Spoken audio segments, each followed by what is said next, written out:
এটা সিয়াম সাধনার মাস। আমি কিছু রমজান নিয়ে দু একটি কথা বলবো, আপনারা যেন রাগ করেন না। এই যে কালকে 10 তারিখ, পরশু কি 11 তারিখ, আল্লাহ যদি চাই হয়তো 11 তারিখ থেকেই আমাদের তারাবি শুরু হয়ে যাবে। কথা বলেন, সিহারি শুরু হয়ে যাবে।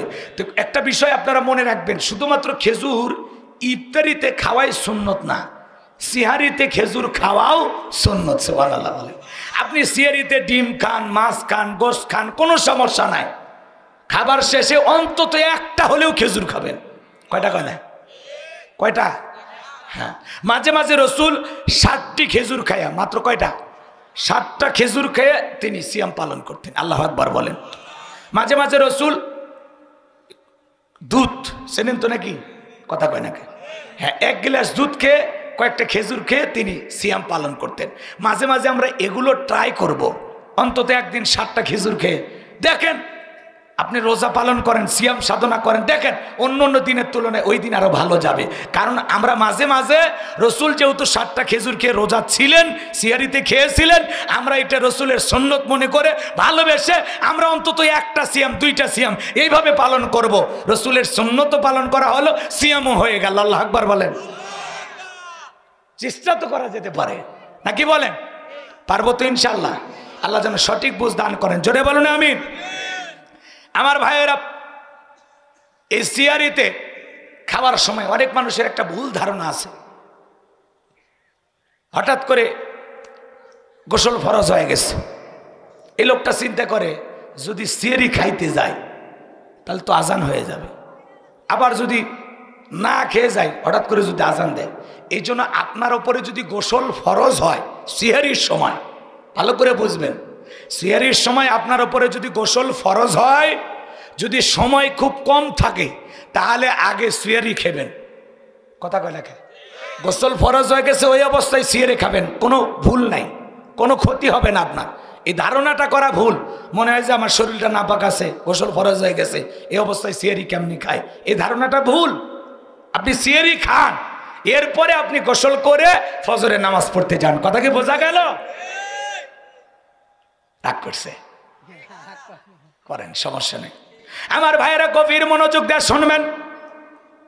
সিহারির সময় যদি গোসল ফরজ হয়ে যায়, যদি সময় কম থাকে, আগে সিহারিটা খেয়ে নেবেন।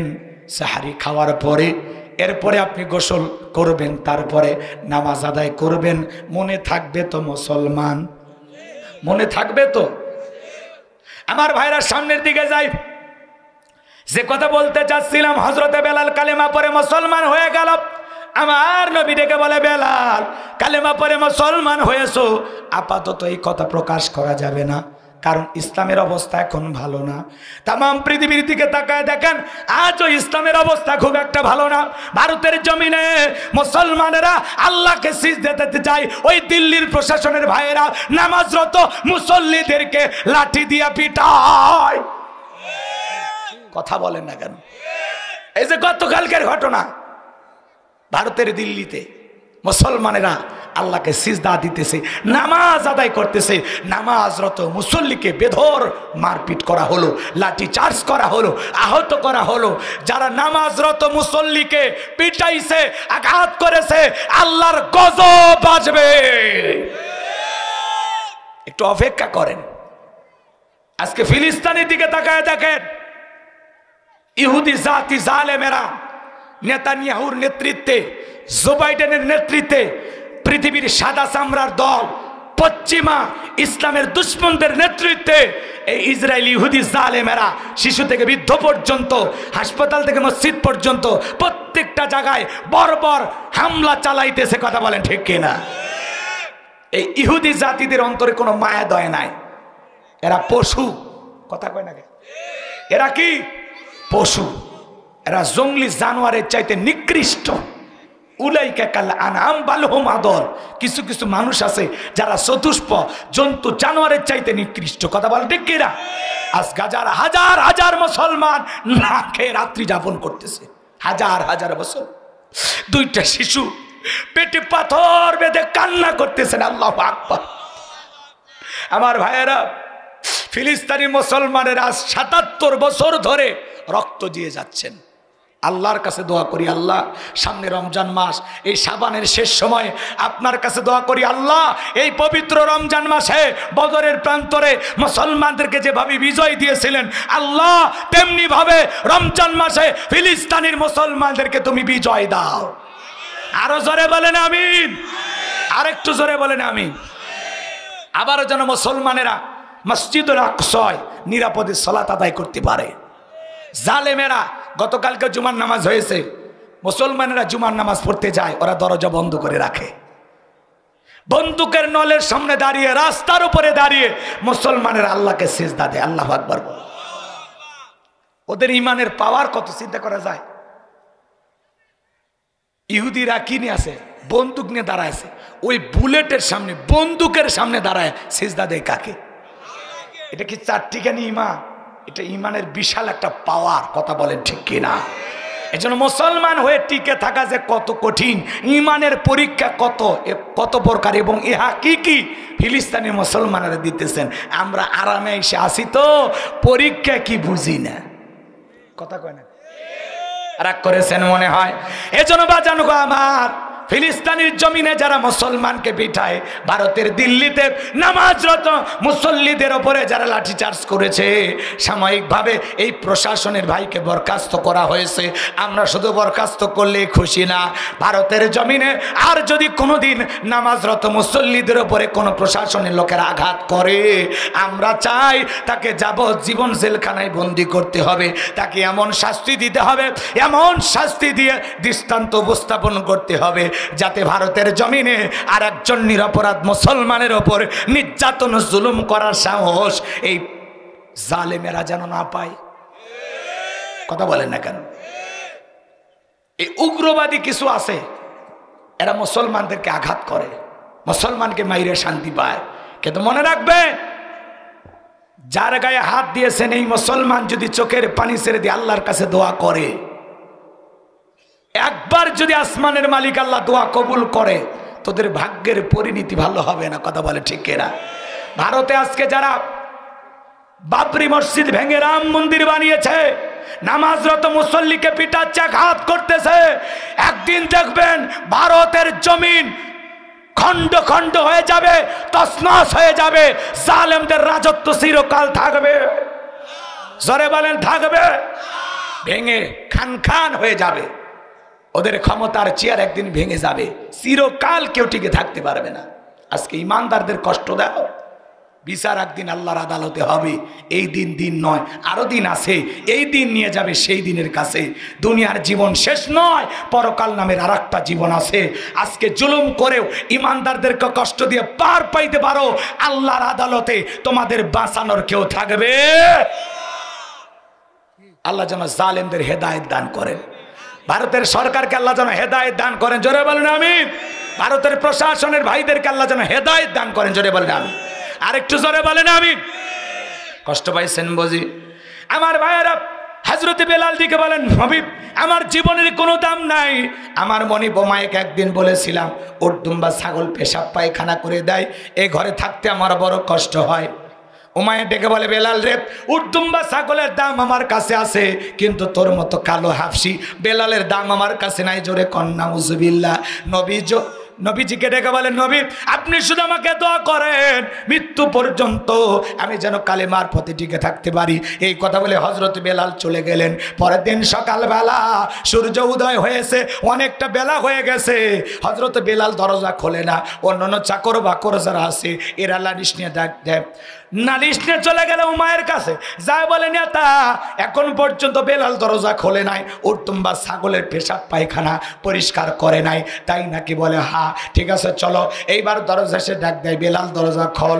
হযরতে বেলাল দরজা খোলে না, জোরে করে ধাক্কা মারছে, যখন দরজা খুলে গেছে তখন ওই রাত্রিতে তাকায়া দেখে আমার ভাইরা, যেই রাত্রিতে বেলাল কালেমা পড়ে মুসলমান হয়েছে, সবাই তাকায়া দেখে ওই দিন একটা উর্দুম্বা ছাগলের কাছে কোনো পেশাব পায়খানা নাই। বলেন আল্লাহু আকবার।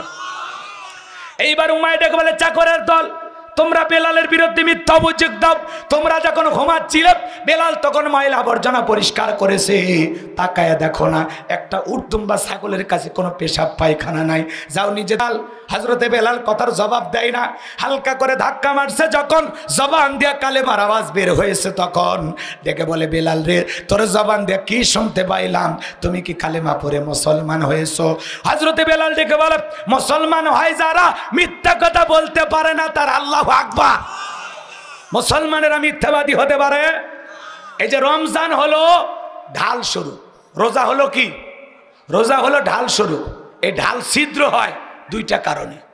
কয়টা কারণে বলেন তো? কয়টা কারণ? দুইটা কারণ। একটা হলো জবান দিয়ে মিথ্যা কথা বললে, কথা কয় না কি বললে, আর একটা মূর্খের মতো আচরণ করলে। কথা কি বোঝেন? এখন এই কথাগুলো ভেঙে বললে তো অনেক সময় লাগবে, এত সময় তো আমার হাতে নাই। তাহলে রোজা থাকা অবস্থায় যে মিথ্যা কথা বলে এর না খায়া থাকাতে আল্লাহর কোনো যায় আসে? খামাখায় না খায় আসে। এই জন্য আপনি যদি রোজা থাকেন, রোজা থাকা অবস্থায় মিথ্যা কথা বলা যাবে, কারো গীবত করা যাবে, কারো সমালোচনা করা যাবে। কেউ যদি আপনার সাথে পায়ে পাড়া দিয়ে ঝগড়াও করতে চায়, আপনি বলবেন না ভাই আমি রোজাদার, সেখান থেকে চলে আসবেন।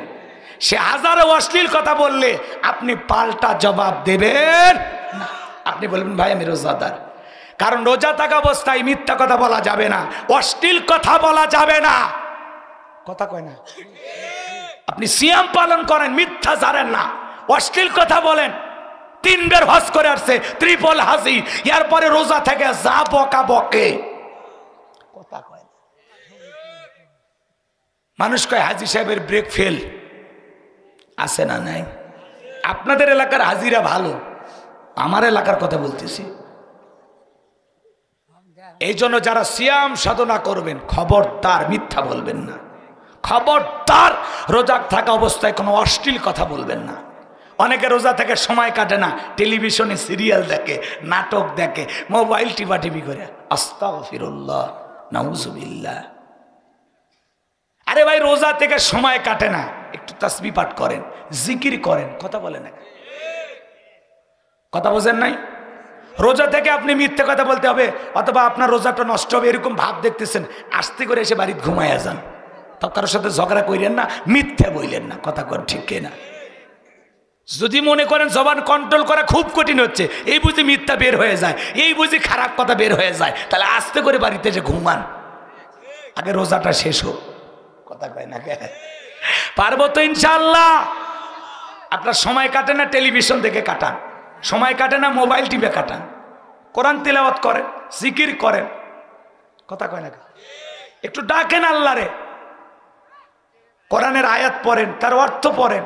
এটা কোরআন নাজিলের মাস, শাহরু রমাদান আল্লাযী উনজিলা ফীহিল কোরআন।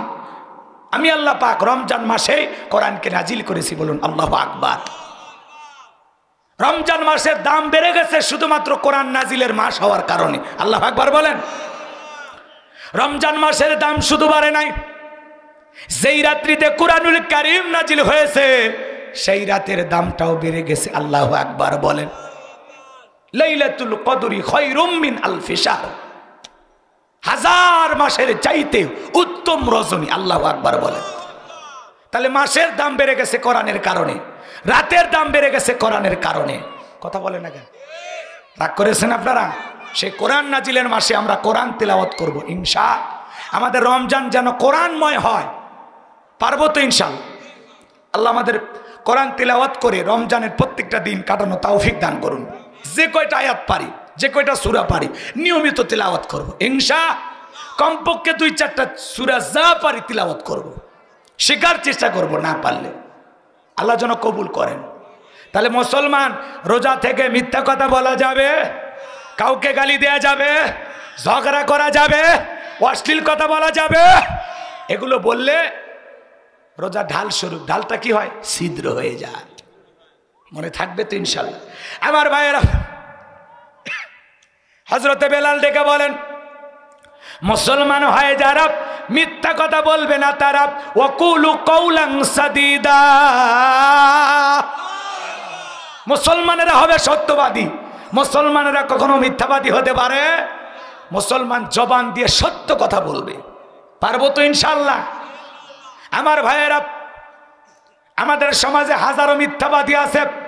মিথ্যা কথা বলে সকালবেলা নাস্তা করে, দুপুরে লাঞ্চ করে, রাতে ডিনার করে, ভরা পেটেও মিথ্যা, খালি পেটেও মিথ্যা, ঘুমানোর আগেও মিথ্যা, ঘুম থেকে উঠেও মিথ্যা। এত মিথ্যা কথা বলে চেহারাটা বেঁকা হয়ে গেছে, এক পা কবরে চলে গেছে, এরপরেও মিথ্যা বলা ছাড়ে না। এত মিথ্যা কথা মুখ দিয়ে বলে, শয়তান পর্যন্ত বলে আমি এত খারাপ না। আপনি মুসলমান হয়ে এত মিথ্যা কথা কেমনে আসে? কথা কন না কে? মিথ্যা কসম কাটার লোক কিন্তু ব্যবসায়ীরা বেশি। হ্যাঁ, যারা ব্যবসা করে প্রচুর কসম কাটে, আছে না? নাই, মিথ্যা কসম কাটে। আমার ভাইরা গভীর মনোযোগ দিয়ে শুনবেন, যে কথা বলতে চাচ্ছিলাম। ওমায়ে ডেকে বলে, বেলাল রে, উর্তুম্বা ছাগলের মালিক বানায়া দেব, থাকার জন্য ভালো ঘরের ব্যবস্থা করে দেব। বেলাল এখনো সময় আছে। আব্দুল্লাহর বেটা মুহাম্মদ সাল্লাল্লাহু আলাইহি সাল্লামের ধর্ম ত্যাগ করে আবারও বাপদাদার ধর্মে ফিরে আসব। হযরতে বেলাল ডেকে বলে, উমাইয়া, দুনিয়ার পার্থিব সম্পদের বিনিময়ে বেলাল তার ঈমান বিক্রি করবে না। আল্লাহু আকবার বলেন। এইবার উমাইয়া ডেকে বলে, আমার কথা না শুনলে বড় নেতা আবু জেহেলকে খবর দেব। হযরতে বেলাল ডেকে বলে, কোন বড় নেতা, কোন ছোট নেতা, এখন কাউকে ঘুমের টাইম নাই। আমি দুনিয়ার কোন আবু জেহেলকে ভয় করি না, আমি ভয় করি আমার আল্লাহকে। আল্লাহ ছাড়া আমার অন্তরে আর কারো ভয় নাই। আপনি আবু জেহেলকে ডাক দেন, আমি ভয় করি না। আল্লাহু আকবার কোন। এবার আবু জেহেলের বাড়িতে উমাইয়া বলে, নেতা, সংবাদ খুব খারাপ, আমার বাড়ির কৃতদাস বেলাল কালিমা পড়ে মুসলমান হয়েছে। তাই নাকি? বলে, হ্যাঁ, যাও, বাড়িতে আমি আসতেছি। এইবার আবু জেহেলের একটা বিশেষ বাহিনী ছিল, ক্যাডার মাস্তান ছিল, সাঙ্গপাঙ্গ ছিল, যাদের কাজই হলো মুসলমান যারা কালিমা পড়ে মুসলমান হয় যারা, তাদের উপরে নির্যাতন জুলুমের স্টিম রোলার চালায়। কথা বলেন না কেন? আবু জেহেলের একটা বিশেষ বাহিনী ছিল, রসুলের হাতে কালেমা পড়ে যারা মুসলমান হয় তাদের রক্ত নিয়ে খেলা করত। আজও জালেমদের বিশেষ একটা বাহিনী আছে, যাদের কাজই হলো টুপিওয়ালা, দাড়িওয়ালা, ইমানদার, আল্লাহওয়ালাদেরকে কষ্ট দেওয়ার জন্য। তাম পৃথিবীর দিকে তাকায় দেখেন, ওই জালেমদের একটা বিশেষ বাহিনী আছে, ওদের কাজই হলো মুসলমানের রক্ত নিয়ে খেলা করা। কিন্তু মনে রাখবেন, যে সমস্ত জালেমেরা মুসলমানের রক্ত দিয়ে হাত রাঙাইছেন, আজও কাল হোক তোমাদের জীবনের করুণ পরিণতি অপেক্ষা করতেছে। নমরুদ ফিরাউনের মতো মরবা। কথা কয় না? মুসলমানের রক্ত নিয়ে খেলতে ভালো লাগে। মুসলমানের সাথে আছেন তিনি কে? আরো জোরে। মুসলমান, আপনারা ভয় পাবেন না। ওয়ালা তাহিনু ওয়ালা তাহজানু ওয়া আনতুমুল আ'লাউনা ইন কুনতুম মুমিনিন। মুমিনেরা তোমরা হতাশাগ্রস্ত হও না, ভেঙে পড়ো না, দুর্বল হও না। ওদের জুলুম অত্যাচার দেখে গর্তে ঢুকলে হবে না। আল্লাহ বলেন, ঈমানের দাবিতে যদি মুমিন হও, ওয়া কানা হাক্কান আলাইনা নাসরুল মুমিনিন, মুমিনদের সাহায্য করা আমি আল্লাহর ওয়াজিব হয়ে যায়। কথা বলে ঠিক কি না? এই জন্য ঈমানের দাবিতে টিকে থাকেন, সুম্মাস্তাকামু, ইস্তেকামাত থাকেন, বিজয় আসবেই। কথা কয় না? দোয়া করব। আপনারা মানে এগুলো পছন্দ করেন নাকি? হুজুর কিসের বিজয়? ওয়াজ করেন চলে যান নাকি? ইসলামের বিজয় চাইতেছে। কিসের বিজয়? ইসলামের বিজয় হোক। কারা কারা চান? দুই হাত তুলে দেখান তো দেখি। লিল্লাহি তাকবীর। এই তো বোঝেন না বলে কে কয়? সবই তো বোঝেন। হ্যাঁ হ্যাঁ, বলতেছি। জি জি জি, আমার ভাইয়েরা গভীর মনোযোগ দিয়ে শুনবেন যে কথা বলতে চাচ্ছিলাম। এইবার আবু জেহেল ক্যাডার মাস্তান সাঙ্গপাঙ্গ নিয়ে উমাইয়ের বাড়িতে হাজির হয়ে গেল। ডাইকে বলে, বেলাল এই দিকে আয়। হযরতে বেলালকে ডেকে বলে, বেলাল রে, এসব কি শুনছি? তুমি নাকি কালেমা পড়ে মুসলমান হয়েছো। বেলাল রে, আমি তোরে পার্সোনাল ভাবে মহব্বত করি, তোর উপর বিশেষ একটা ভালোবাসা আছে। বেলাল রে, উর্দুম্বা ছাগলের মালিক যদি হতে চাও বানায়া দেব, ঘর বাড়ি যদি চাও ব্যবস্থা করে দেব, ব্যবসা বাণিজ্য যদি করতে চাও দিরহাম টাকা পয়সা যা লাগা দেব। বেলাল, তুমি চাইতে দেরি, দিতে দেরি হবে না। বিশাল একটা লোভনীয় প্রস্তাব দেওয়া হলো। উর্দুম্বা দেবে, ঘর বাড়ি দেবে, ব্যবসা করার জন্য পুঁজিও দেবে। টাকা পয়সা, দিরহাম। কথা কি বুঝাইতে পারলাম? হযরতে বেলাল তখন ডেকে বলে, আবু জেহেল রে, দুনিয়ার সব সম্পদ যদি দিতে চাও, দুনিয়ার সব সম্পদ ছাড়তে রাজি, কিন্তু বিশ্ব নবীর কালেমা ছাড়তে রাজি নাই। আল্লাহু আকবার, একটু জোরে কন। বেলালের মতো যারা খাঁটি ইমানদার, এদেরকে টাকা দিয়ে কেনা যাবে না। যারা মুনাফিক মার্কা মুসলমান, এরা টাকার কাছে বিক্রি হয়। টাকা যেই দিকে, ওদের ফতুয়া সেই দিকে। ওরা টাকা পাইলে বাতিলের 5টা গোলাম হয়। একটু টাকা পাইলে, একটু সুযোগ সুবিধা পাইলে বাতিলের 5-4টা খায়। হাই রে সুবিধাবাদ, জিন্দাবাদ আলেম।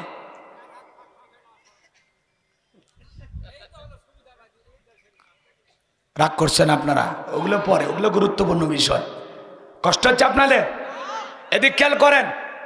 আবু জেহেল যখন লোভনীয় প্রস্তাব দিল, হযরতে বেলাল যখন রাজি হলেন না, আবু জেহেল তখন ডেকে বলে, বেলাল, সোজা আঙ্গুলে ঘিউ না উঠলে আঙ্গুল একটু বাঁকা করা লাগবে। এই কথা বলে যুবকদেরকে লেলিয়ে দিল, চাবুক দিয়ে পিটাও। হযরত বেলালকে পিটাইতে পিটাইতে কালো চামড়াগুলো ফেটে রক্ত ঝরতেছে। এরা যত জোরে চাবুক মারে, বেলাল তত জোরে আল্লাহর জিকির করে। আল্লাহু আকবার বলেন। এইবার আবু জেহেল ডেকে বলে, বেলাল রে, চাবুক দিয়ে পিটাইতে পিটাইতে কালো চামড়াগুলো ফেটে রক্ত ঝরতেছে রে বেলাল, এরপরেও কি কালেমা ছাড়বি না? হযরতে বেলাল ডেকে বলে, আবু জেহেল রে, মারতে মারতে যদি মেরেও ফেলে দাও, জীবনটা দিতে রাজি, বিশ্ব নবীর কালেমা ছাড়তে রাজি নাই। আবু জেহেল তখন বলতেছে, বেলালের পায়ে রশি লাগাও। হযরতে বেলালের পায়ে রশি লাগানো হলো। মরুভূমির উত্তপ্ত গরম বালি, আরবের বালিগুলো এত গরম, চাল দিলে মুড়ি হয়ে যাইত।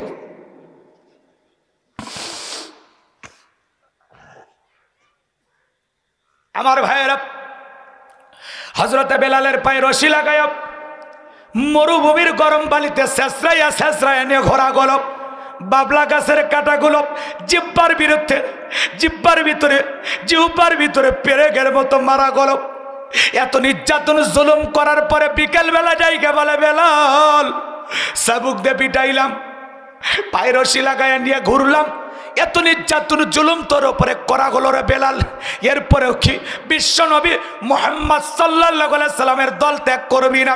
হযরতে বেলাল দেখে বলে, আবু জেহেল রে, মারতে মারতে যদি মেরেও ফেলে দাও, বেলালের নিঃশ্বাস থাকবে যতদিন, বেলাল ইসলামের পথে টিকে থাকবে ততদিন। এই নিঃশ্বাস থাকা অবস্থায় নবীজির কালেমা ছাড়তে আমি রাজি নাই। আল্লাহু আকবার। এইবার যুবকদেরকে বলে, এই যুবকেরা যাও, কয়েকজন মিলে একটা বড় পাথর নিয়ে এসে বেলালের বুকের উপরে চাপাইয়া দাও। আমার ভাইয়েরা, এইবার কয়েকজন যুবক মিলে বিশাল বড় একটা পাথর হযরতে বেলালের বুকের উপরে চাপাইয়া দেওয়া হলো। আবু জেহেল ভাবলো, এই পাথরের চাপার আঘাতে বেলাল মারা যাবে। এই কথা ভেবে কাফেররা চলে গেল। হযরতে বেলালের বুকের উপরে পাথর, এরপরেও জিহ্বা নাড়ায়া জিকির করে। কার জিকির কিন্তু বন্ধ নাই, জিকির চালু আছে। এত কষ্ট নির্যাতন, তারপরে জিকির ছাড়ে না। আপনাকে তো জিকির করার জন্য কেউ পিটাই না, মারে না, আঘাত করে না, বন্দি করে না। তারপরে কপালপুর আমরা আল্লাহর জিকির করি না। জিকির করার জন্য আলাদা সময় লাগে না। চলতে চলতে জিকির করা যায়, দোকানদারি করতে করতে জিকির করা যায়, রিক্সা ভ্যান চালাইতে চালাইতে জিকির করা যায়, মাঠে খামারে কাজ করতে করতে জিকির করা যায়। সব সময় জিকির হবে কার?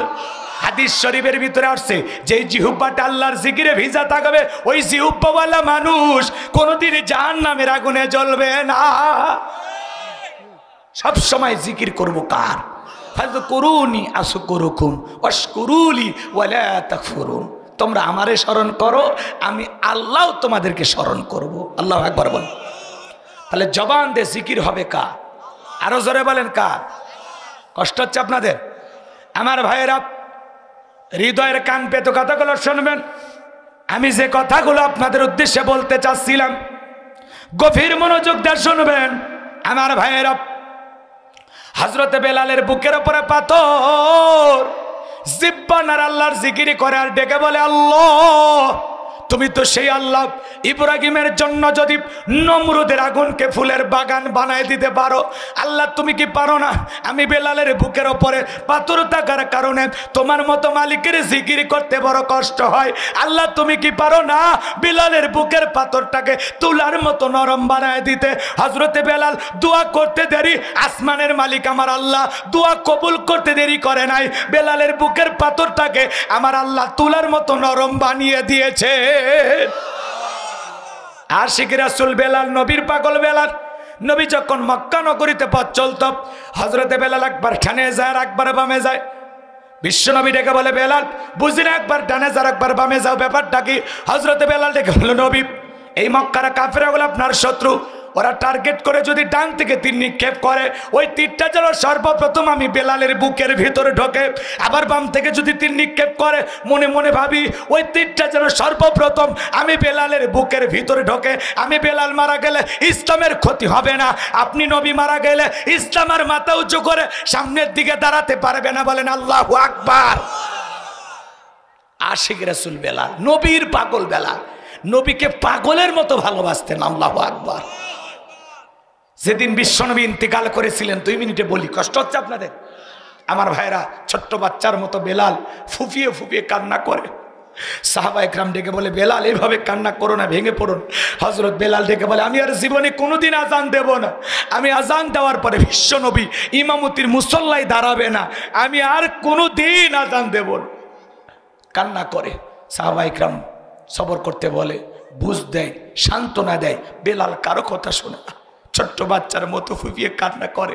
আর ডেকে বলে, মদিনার অলিতে গলিতে রসুলের সাথে হাজারো স্মৃতি, আমার নবী নাই, আমি পাগল হয়েছি, আমি আর মদিনায় থাকবো না। বিশ্বনবী সোমবারের দিন ইন্তিকাল করেছিলেন, তাম পৃথিবীর উম্মতকে কাঁদিয়ে বুধবারের দিনে বিশ্বনবীর দাফন সম্পন্ন হয়েছিল। আজ মদিনার সবুজ গম্বুজের নিচে আপনার আমার নবী শাহিদ। আমার ভাইয়েরা, যে সমস্ত হাজী সাহেবেরা ওমরা করতে গিয়ে, হজ করতে গিয়ে বিশ্ব নবীর নাম লেখা সেই ছিদ্রটার ভিতরে তাকায়, আরে রসুলের রওজার দিকে তাকায়, বিশ্বাস করেন দুনিয়ার কোনো কথা তখন মনে থাকে না। আমি নিজে যখন দাঁড়িয়েছিলাম, আমার ভাইয়েরা ওখানে তো বেশিক্ষণ দাঁড়ায় থাকতে দেয় না। আমার ভাইয়েরা বিশ্বাস করেন, যতবার দাঁড়িয়েছি দুনিয়ার কারো কথা মনে হয় না, দুনিয়ার কোনো কথা মনে হয় না, মনে হয় বারবার তাকায় দেখি, মনে হয় মদিনাওয়ালার সাথে একটু কথা বলি। আমার ভাইরা, রাতের তাহাজ্জুদের সময় যখন হয়, ওই সবুজ গম্বুজের দিকে তাকাইলে মনে হয় ওই সবুজ গম্বুজ থেকে মাওলা পাকের আসমান পর্যন্ত আলো মনে হয় চমকাইতেছে। বলেন আল্লাহু আকবার। আমার ভাইরা, আশিকের নজর দিয়ে তাকাইলে, ভালোবাসার নজর দিয়ে তাকাইলে, নবীর প্রেমিক হয়ে তাকাইলে আপনি এগুলো দেখতে পাবেন। কথা বলে ঠিক কিনা? অনেকের কাছে এগুলো আবার গাঁজাখুরি গল্প মনে হয়। কি ভাই, বিদায় দেবেন না? বিদায় দেন। আচ্ছা, কষ্ট হচ্ছে আপনাদের? আমার ভাইরা, হযরতে বেলাল মদিনা ছেড়ে চলে গেলেন। 6টা মাস অতিবাহিত হয়ে যায়, বেলাল মদিনায় নাই। 6 মাস পরে বিশ্ব নবী ঘুমের ঘরে স্বপ্নে ডেকে বলে, বেলাল, কত মানুষ দূর দূরান্ত থেকে আইসা আমি নবীর কবরের পাশে দাঁড়ায় সালাম দেয়, বেলাল রে আয় আয় মদিনায় আয়, একবার আইসা আমি নবীকে সালাম দিয়া যা। বলেন আল্লাহু আকবার। হযরতে বেলাল আর দেরি করলেন না, নবীজিকে ঘুমের ঘরে স্বপ্নে দেখার পরে পরের দিন সকালবেলা মদিনায় রওনা করলেন। মদিনায় হাজির হওয়ার পরে হাজার হাজার মানুষ চতুর্দিকে দৌড়ে আসে বেলালকে একটা নজর দেখার জন্য। সাহাবা ইকরাম ডেকে বলে, বেলাল একবার আজান দাও, কতদিন হয়ে গেল তোমার কণ্ঠে আজান শুনতে পাই না। বেলাল বলে, আমি আজান দেওয়ার পরে বিশ্বনবী ইমামতি করবে না, এমন আজান আর আমি কোনোদিন দেব না। সাহাবা ইকরাম অনুনয় বিনয় করে, কাকুতি মিনতি করে, হযরতে বেলাল কারো কথা শোনে না, নবীর নাতি হাসান আর হুসাইন দুইটা ভাই যখন বেলালের দুইটা হাত ধরেছে, হুসাইন যখন হাতটা ধরে নানু ভাই বলে ডাক দেয়, ও নানু ভাই, নানাও চলে গেছে, তুমি আমাদেরকে ছেড়ে চলে গেছো, নানু ভাই কতদিন হয়ে গেল তোমারে দেখি না, তোমার কণ্ঠে আজান শুনতে পাই না, নানু ভাই, ও নানু ভাই দাও না একবার আজান দাও, আমি একটু তোমার আজানটা শুনতে চাই। হুসাইন যখন নানু ভাই বলে ডাক দেয়, হযরতে বেলাল তাকায় দেখেন হুসাইনের চেহারার ওপরে মনে হয় মদিনার নবীর চেহারা মোবারক ভেসে উঠেছে, মনে হয় মদিনার নবী ডাইকা বলে, বেলাল দেন একবার আজান দে, আমি নবী কতদিন হয়ে গেল তোর আজান শুনতে পাই না। হুসাইন যখন হাতটা ধরে নানু ভাই বলে ডাক দেয়, ও নানু ভাই দাও না একটু আজান দাও। হযরত বেলালকে যখন নানু ভাই বলে ডাকে, অনুরোধ করে, হযরতে বেলাল হুসাইনের অনুরোধ ফেলাইতে পারলেন না, 6 মাস পরে আইসা আবারও মদিনায় আজান দিলেন। বলেন আল্লাহু আকবার। আমার ভাইয়েরা, অনেক কথা আছে, এরপরে আরো কিছু ঘটনা আছে, ওইদিকে যাব না।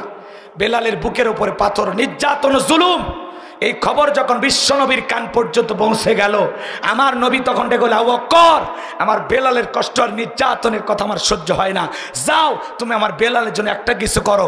হযরত আবু বকর সিদ্দিক রাদিয়াল্লাহু তাআলা আনহু কয়েক গুণ দাম বেশি দিয়া গোলামীর জীবন থেকে হযরত বেলালকে আজাদ করলেন, মুক্ত করলেন। বলেন আল্লাহু আকবার। তাহলে একদিকে সন্তান হারানোর ব্যথা, অন্যদিকে সাহাবায়ে কেরামদের উপর নির্যাতন, জুলুম, এই যখন ইসলামের অবস্থা, এই যখন পরিবেশ, তখন রসুলের মনটা ব্যথিত, মনটা খারাপ, হৃদয়ের ভিতরে অনেক কষ্ট, ব্যথিত মন নিয়ে চোখের কোনা দিয়ে পানি ঝরতেছে। বলেন তো বাজান, নবীর যখন মন খারাপ, নবীকে সান্ত্বনা দেওয়ার দায়িত্ব কার? আরেকটু জোরে কোন। আমার আল্লাহ ডেকে বলে, জিবরাইল, আমার বন্ধুর মা নাই বাবা নাই, আমার ওপরে সূরা কাউসার নাজিল করলো। আল্লাহু আকবার। বিশ্বনবী তখন সাহাবায়ে কেরামদের সামনে তিলাওয়াত করলেন, ইন্না আ'তাইনাকাল কাউসার ফাসাল্লি লিরাব্বিকা ওয়ানহার ইন্না শানিয়াকা হুয়াল আবতার। আল্লাহু আকবার।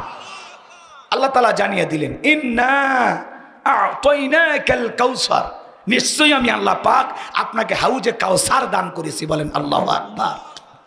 একটু দিল দিয়ে শুনবেন, ইন্না আ'তাইনাকাল কাউসার, অবশ্যই আমি আল্লাহ পাক আপনাকে হাউজে কাউসার দান করেছি, হাউজে কাউসার গিফট করেছি। বলুন আল্লাহু আকবার। এই হাউজে কাউসারের পানি মধুর চাইতে মিষ্টি, দুধের মতো সাদা, পানির চাইতে ক্লিয়ার। ওই কঠিন কিয়ামতের ময়দানে যেদিন মানুষের জিহ্বা ঝুলে আসবে কুকুরের মতো নাভি পর্যন্ত, জমিন হবে তামার জমিন, সূর্যটা সব মাথার উপরে চলে আসবে, মানুষের মাথার মগজ টকবক করে গলে নাক মুখ কান দিয়ে বের হয়ে যাবে। যেদিন মা তার সন্তানের পরিচয় দেবে না, স্বামী স্ত্রী পরিচয় দেবে না, ভাই ভাইয়ের পরিচয় দেবে না, ওই কঠিন কিয়ামতের ময়দানে আল্লাহর আরশের ছায়া ছাড়ার কোনো ছায়া দেখাবে না। সেদিন আল্লাহর আরশের নিচে 7 শ্রেণীর মানুষ ছায়া পাবে। আল্লাহ তাআলা সেদিন একটা আরশের নিচে ভিআইপি গ্যালারি তৈরি করবেন, এখানে বৈশা 7 শ্রেণীর ইমানদারেরা, আল্লাহর প্রিয় গোলামেরা আখিরাতের ফাইনাল খেলা উপভোগ করবে। একটু জোরে বলা যায় না আল্লাহু আকবার। কিয়ামতের একদিন, বিচার দিবসের একদিন হবে 50,000 বছরের সমান। বিশ্বনবী হাউজে কাউসারের পেয়ালা নিয়ে দাঁড়িয়ে থাকবেন, দলে দলে উম্মতেরা যখন রসুলের কাছে যাবেন, রসুলের হাতে এক পেয়ালা হাউজে কাউসারের পানি পান করলে জান্নাতে ঢোকা পর্যন্ত তার আর তৃষ্ণা লাগবে না। চিৎকার মেরে বলুন সুবহানাল্লাহ। রসুলের হাতে এক পেয়ালা হাউজে কাউসারের পানি কঠিন কিয়ামতের ময়দানে কারা কারা পান করতে চান? 2 হাত তুলে আল্লাহকে দেখান। আল্লাহ তাকায়া দেখো, নওগাঁতে তোমার কিছু গোলামেরা, তোমার কিছু বান্দারা কিয়ামতের ময়দানে রসুলের হাতে এক পেয়ালা হাউজে কাউসারের পানি পান করতে চায়।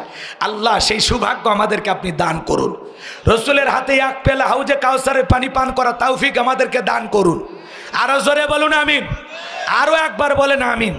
হাত নামান। শোনেন, মানুষ যখন দলে দলে হাউজে কাউসারের পানি পান করার জন্য রওনা করবে, 1 শ্রেণীর মানুষের সামনে আল্লাহ তাআলা পর্দার আবরণ তৈরি করে দেবেন, তারা রসুলকে দেখতে পাবেন না।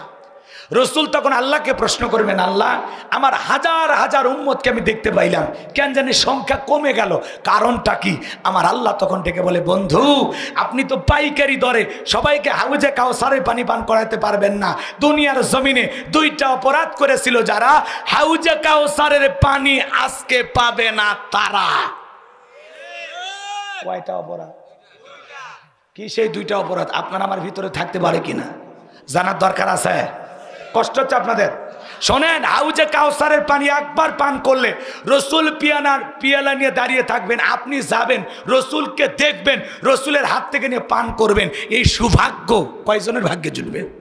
শোনেন, হযরত আবু বকর সিদ্দিক রাদিয়াল্লাহু তাআলা পিয়ালাগুলো ভরায় দিবেন, মাঝখানে দাঁড়িয়ে থাকবেন হযরত ওমর, আবু বকরের হাত থেকে নিয়ে হযরত ওমর বিশ্বনবীর হাতে দিবেন। আর দয়ার নবী আদরের উম্মতদেরকে খুঁজে খুঁজে হাউজে কাউসারের পানি নিজের হাতে পান করাবেন। এই হাউজে কাউসারের পিয়ালার পানির সংখ্যা কত? আকাশের তারকারাজি গনে যেমন শেষ করা যাবে না, হাউজে কাউসারের পিয়ালার পানির সংখ্যা গনেও শেষ করা। একটু সুবহানাল্লাহ আসে না? এত ধার দেনা করে সুবহানাল্লাহ পড়েন, হাই রে কষ্ট, ধাক্কা মারা লাগে। শোনেন, রসুল পিয়ালা নিয়ে দাঁড়িয়ে থাকবেন, হাউজে কাউসারের পিয়ালা পর্যন্ত পৌঁছাইতে একটু কষ্ট করা লাগবে না? যে পানি পান করলে জান্নাতে ঢোকা পর্যন্ত আর তৃষ্ণাই লাগবে না। সুবহানাল্লাহ। রসুলের হাতে এক পেয়ালা হাউজে কাউসারের পানি, আর আল্লাহর আরশের নিচে ছায়া যদি ভাগ্যে জোটে, আপনি জান্নাতে যাবেন, আপনার আর টেনশনই নাই। এবার শোনেন, রসুলের হাত পর্যন্ত পিয়ালা পর্যন্ত পৌঁছাইতে গেলে আপনাকে যে একটু কষ্ট করা লাগবে। আমি এলাকায় আসলাম, একটা ছেলের হাতে কিছু চকলেট দিলাম, দিয়ে বললাম, বাবা আমি মুসাফির, আমার এক বোতল পানি এনে দাও, আমি একটু উজু বানাবো। কথা কয় না? ওই ছেলেটা চকলেট পাইয়া আনন্দের ঠেলায়, খুশির ঠেলায় মারছে দৌড়। মাঝপথে আছাড় খায় পুড়িয়ে গেছে, হাঁটুটাও ছিলে গেছে, রক্ত বের হয়েছে, ব্যথাও পাইছে, কিন্তু চকলেট থাকার কারণে আবার উঠে দাঁড়াইছে। বদনা ভৈরা পানি নিয়ে আমার সামনে হাজির। আমি তখন বললাম, বাবা এই পানিটা আনতে গিয়ে তোমার কষ্ট হয়েছে, ওই যে মাঝপথে আছাড় খাইছো, ব্যথা পাইছো, কষ্ট মনে পাইছো, ওই যে চকলেট থাকার কারণে বলতেছে আমি এরকম কত পড়ে যাই, আমার কিছুই হয় না। ওই ছেলেটা যেরকম ব্যথাকে ব্যথা মনে করতেছে না, কঠিন কিয়ামতের ময়দানে রসুলের হাতে এক পেয়ালা হাউজে কাউসারের পানি যদি পান করতে পারি, কিয়ামতের কঠিন দিন আপনার কাছে কঠিন মনে হবে না, আল্লাহ সহজ করে দেবেন।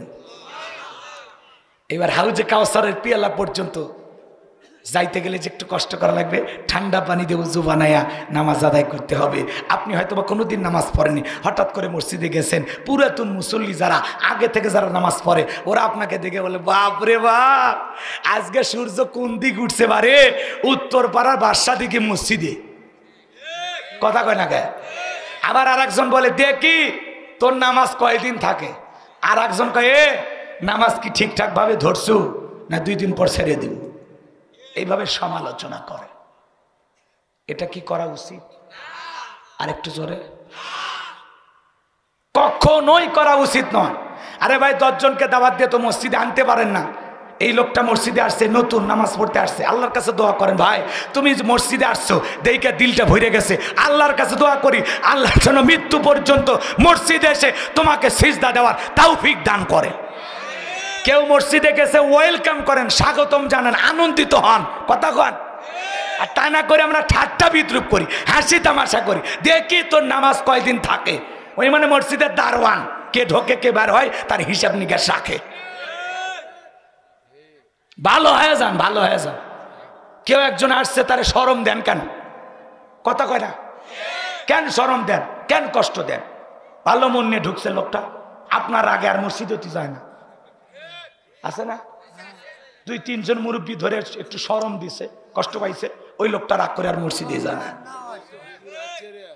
হ্যাঁ, সমালোচনা করে। চাচা এই মুড়ে আসেন তো, কষ্ট হচ্ছে আপনাদের? এদিক খেয়াল করেন। আমি যে কথা বলতে চাচ্ছিলাম, শোনেন, যুবক বয়সে একটু দাড়ি রাখছে, রসুলের সুন্নতকে মহাব্বত করে ভালোবেসে বউকে নিয়ে একটু ঘুরতে গেছে। মানুষ ডেকে বলে, ভাবি আসসালামু আলাইকুম, সাথে চাচার খবর কি? বউ বাড়িতে এসে বলে, তোমার সাথে বাইরে যাওয়া যায় না, আমার ডাকে ভাবি আর তোমার ডাকে চাচা। কথা কয় না? যে বউ রসুলের সুন্নত দাড়ি পছন্দ করে না, এই বউ আপনাকে 100% ভালোবাসা দেবে না, আপনাকে রাইখেও আলগা টাইম পাস করবে। বলে না, কথা কয় না কে? দাড়ি রাখলে মানুষ কেন জানি মনে করে বুড়ো হয়ে গেছে। আমি একবার আমার বউ কেনে মার্কেটে গেছি, কয় হুজুর আপনার মেয়ে কি কি নেবে আপনি বলেন।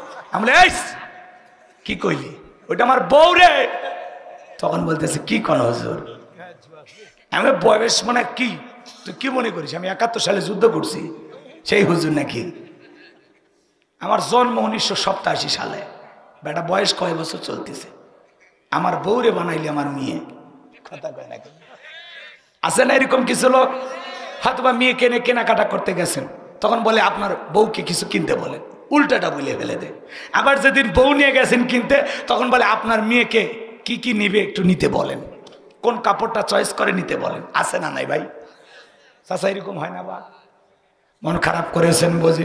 আমার ভাইয়ের আমি যে কথা বলতে চাই, হাউজে কাউসারের পেয়ালা পর্যন্ত পৌঁছাইতে হলে কাজ করতে হবে দুইটি। জোরে বলেন কয়টি? দুইটা আঙ্গুল তুলে দেখান, বলেন তো কয়টি? আরেকটু জোরে বলেন কয়টি? দুইটি কাজকে আল্লাহ পাক 2 নম্বর আয়াতে জানা দিলেন।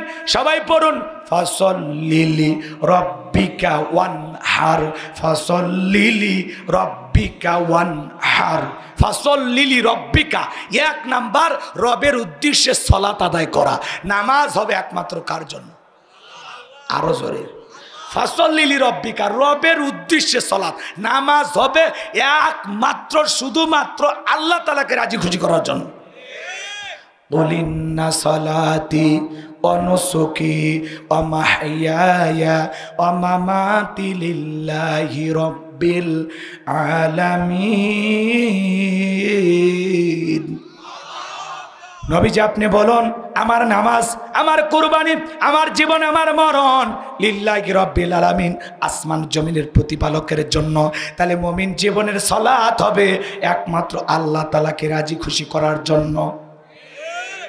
ফাসল্লিলি রব্বিকা, রবের উদ্দেশ্যে সালাত, নামাজ আদায় করব একমাত্র কেবলমাত্র আল্লাহ তাআলার সন্তুষ্টি অর্জনের আশায়, আল্লাহকে রাজি খুশি করার জন্য। কথাই কয় না? ফালিয়াবুদু রাব্ব হাযাল বাইত আল্লাযী আত'আমাহুম মিন জু' ওয়া আমানাহুম মিন খাউফ। আল্লাহ ডেকে বলেন, এই ঘরের মালিকের ইবাদত করো। কে কয়? কে কয়? আমরা কি ঘরের ইবাদত করি না ঘরের মালিকের? আরেকটু জোরে, আল্লাহ তাআলা বলেন ফালিয়াবুদু রব্ব হাযাল বাইত, এই ঘরের মালিকের ইবাদত করো। ইবাদত যদি ইবাদতের মতো হয়, বান্দা নামাজ যদি নামাজের মতো হয়, যে বান্দা 5 ওয়াক্ত সালাতে মসজিদে এসে মাথা নত করে আমি আল্লাহকে সিজদা দেবে, আমি আল্লাহ পাক সেই বান্দাকে 2টা জিনিস দেব।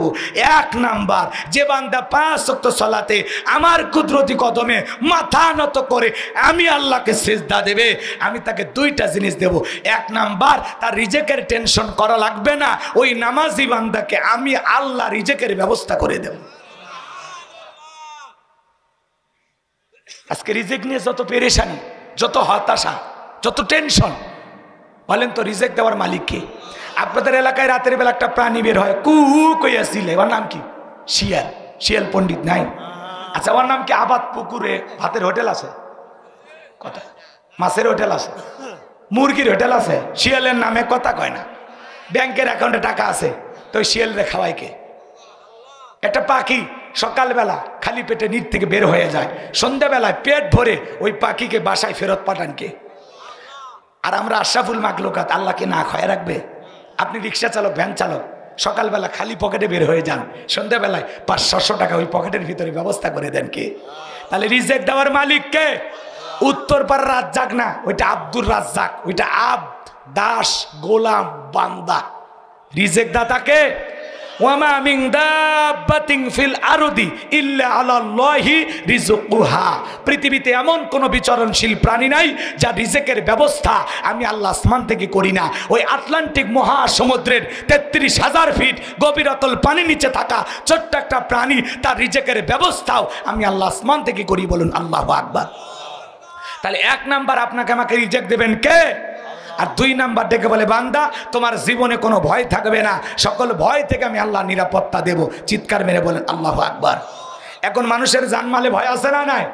আবাদ পুকুর থেকে আপনি আসবেন রাজাপুর, পকেটে 2 লাখ টাকা, মনে মনে ভাবতেছেন আল্লাহ এখন রাত 2টা বাজে, এই টাকা নিয়ে রাজাপুর পর্যন্ত যাইতে পারবো নাকি ছিনতাইকারী ডাকাতের কবলে পড়ে টাকা জান 2টাই হারাবো? ভয় আছে না নাই? সেদিন আমার এক মুরব্বী প্রতিবেশী খালু হয়, বগুড়া শহরের এক অলি গলির মধ্যে ঢুকছে দিনের বেলায়, কয়েকটা ছেলে চাকু বাজায়, কয় অটো ভ্যান দিয়ে যা, না হলে ঢুকে দেব। খালু বয়স্ক মানুষ ভয়ে বলতেছে বাবা আমারে মাফ করে দে, ভ্যানটা নে বাবা। কয় এই খালি ভ্যান না, তোর মোবাইল দে, কাপড় খোল, খালি লঙ্গি বাদে সব খোল। দিনের বেলায় একটা গরিব অটো ভ্যানালার ভ্যান ছিনতাই হয় এই দেশে, এ দুঃখ রাখবেন কো? এক কথা কর না, সমাজে আজকে নিরাপত্তা নাই, জানমালের নিরাপত্তা নাই। মেয়েটা কলেজে গেল একা একা ফিরবে নাকি জামাই সাথী নিয়ে ফিরবে? ভয় আছে না নাই? মেয়েটা স্কুলে গেল ভালোভাবে ফিরবে নাকি কারো লালসার শিকার হবে? ভয় আছে না নাই? আজকে চতুর্দিকে চুরি, দুর্নীতি, খুন, ধর্ষণ, টেন্ডারবাজি, চাঁদাবাজি আছে না না? অপরাধের সমাজটা সয়লাভ হয়ে গেছে। আল্লাহর কোরআনের সূরা মাইদার আইন অনুযায়ী একটা চোরের হাত কেটে যদি বাইতুল মোকাররমে সামনে নিয়ে মিডিয়ার মাধ্যমে ফলাও করে প্রচার করা হতো যে বাংলার পার্লামেন্টে আইন পাস করা হলো, চোর যদি চুরি করে হাত কেটে দাও, একটা চোরের হাত কেটে মিডিয়াতে প্রচার করলে বাংলাদেশের সমস্ত চোরেরা তওবা করে আল্লাহর ওলি হইতো। একজন ধর্ষক জিনাকারীকে যদি আল্লাহর কোরআনের বিচার অনুযায়ী, আল্লাহর কোরআনের বিধান অনুযায়ী, আল্লাহর কোরআনের নিয়ম অনুযায়ী যদি একজন ধর্ষণকারী জিনাকারী নারী পুরুষের বিচার করা হতো, সংঘাসার করে পাথর মেরে জমিন থেকে বিদায় করে দেওয়া হতো, বাংলাদেশের যুবকেরা ইফটিজিং করা দূরের কথা, ধর্ষণ করা দূরের কথা, নারীর দিকে বাঁকা চোখে তাকানোর কথাও ভুলে যেত। কিন্তু দুঃখের বিষয় আল্লাহর আইন নাই। দেশের সর্বোচ্চ পর্যায়ে মা বোন ক্ষমতায়, এরপরে মাঝে মাঝে শুনবেন স্বামীকে বেঁধে রেখে স্ত্রীকে গণধর্ষণ। কথা কয় না? বাপকে বেঁধে রেখে মা মেয়েকে গণধর্ষণ আছে না নাই? প্রতিদিন ধর্ষণের ঘটনা, প্রতিদিন। এমন কোন দিন নাই যে 2-4টা ধর্ষণের ঘটনা ঘটে না। আরো বেশি হয়, কয়েকটা তো মিডিয়াতে প্রচার হয়, আর অনেকগুলো তো অজানাই থেকে যায়। কথা বলে না কেন? প্রভাবশালী যে এই যে নাটোরের কোথায় কোন থানায় জানো, একটা মেয়েকে কেবল স্কুলে পড়ে কয়েকটা বকাটে ছেলে মিলে গণধর্ষণ করছে। বাপ নিয়ে থানায় মামলা দিতে চায়, থানার লোক কয় চেয়ারম্যানের দিয়ে বিচার করেন, চেয়ারম্যানের কাছে যা বিচার পায় না, আজও পর্যন্ত বিচার পায় না। এই যে সমাজে এই যে দিন দিন অপরাধ কমতেছে না বাড়তেছে? এই যে কিশোর গ্যাং নামছে আবার প্রত্যেকটা এলাকায়, কথা কয় না?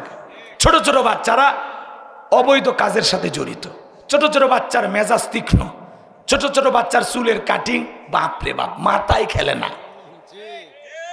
এতটুকু না বাচ্চা 1.5 ব্যাটারি পিচ্ছি বারে, ওর চুলের কাটিং দেখলে মাথা খেলে না, চতুর্দিক দিয়ে কাটিয়ে, বুঝছেন, পেছনে মোবাইল নাম্বার লিখে রাখছে, রোড নাম্বার, বাড়ির নাম্বার, কথা কয় না কে? কে আবার যারে ভালোবাসে সেই নায়িকার নাম অ্যাঙ্গেলে